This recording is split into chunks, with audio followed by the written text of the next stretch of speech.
అందరికీ praise the lord.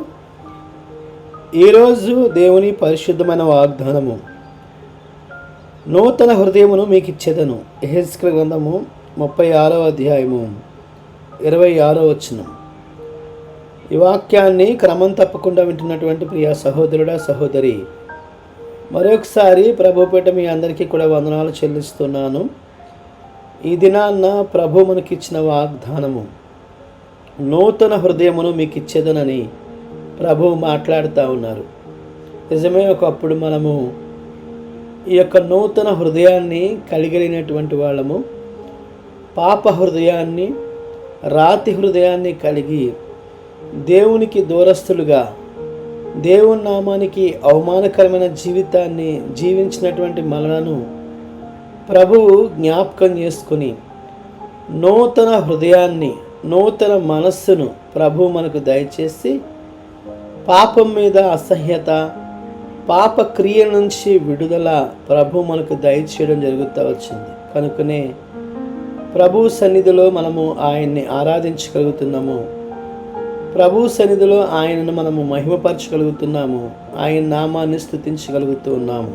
అయితే నీ కుటుంబంలో ఇంకా ఎవరైతే యేసు ప్రభు వారిని అంగీకరించలేదో, నూతన హృదయాన్ని కలిగినటువంటి వారిగా ఉన్నారు, వారి గురించి కొన్ని విశ్వాసంతో ప్రార్థన చేసినట్లయితే వారి యొక్క కాఠిన్య హృదయాన్ని మార్చి మాంసపు గుండెను వారికి దయచేసి వారిని ఆశీర్వదిస్తారని ప్రభుపేట మరొకసారి గుర్తు చేస్తా ఉన్నాను. నీవెలా అయితే ప్రభు ద్వారా మార్పు చెందావో, నీ కుటుంబంలో ఉన్నటువంటి వారి గురించి నువ్వు చేస్తున్నటువంటి ప్రార్థన ప్రభువు ఆలకించి వారిని కూడా మార్చి వారి జీవితాలను ప్రభువు ఆశీర్వదిస్తారని మరొకసారి ప్రభు పేడ తెలియపరుస్తున్నాను.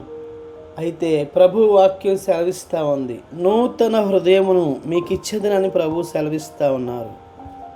దేవుడు మానవుని యొక్క హృదయాన్ని మార్చకపోతే ఎవరు కూడా ప్రభువుని ఆరాధించలేరు, మహిమపరచలేరు, ప్రభు కొరకు నమ్మకమైన సాక్షులుగా జీవించలేరు. కనుక ప్రభు ఇచ్చిన వాగ్దానము మీ కుటుంబంలో ప్రభువు నెరవేర్చేవారిని నమ్మి నీవు ప్రభువుని ఆరాధిస్తూ, మహిమపరుస్తూ, ఆయన సన్నిధిలో ప్రార్థిస్తూ వచ్చినట్లయితే నీ కుటుంబంలో ప్రభు అనేకమైన అద్భుతాలు జరిగిస్తారని మరొకసారి ప్రభుపేట గుర్తు చేస్తూ ఈ మాటలు ముగిస్తున్నాను.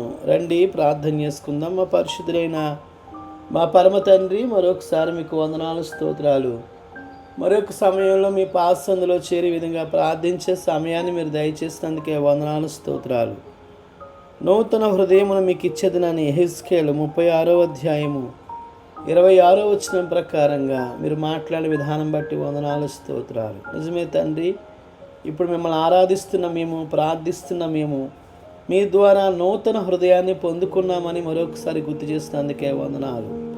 ఇంకా ఎవరైతే మా కుటుంబాల్లో ఈ పరిస్థితి కలగలేరో వారి గురించి కూడా విశ్వాసంతో ప్రార్థించినట్లయితే వారిని కూడా మరి దీవిస్తారని, వారిని కూడా మారుస్తారని ప్రభు మరొకసారి మీరు తెలియపరిచినందుకే వందనాలు.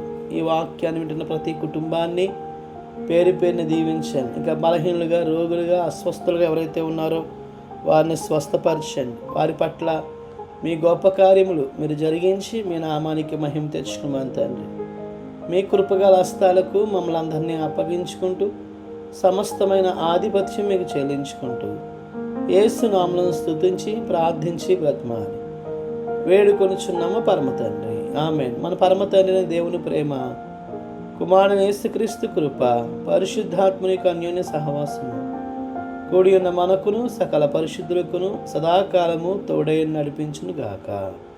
ఆమేన్.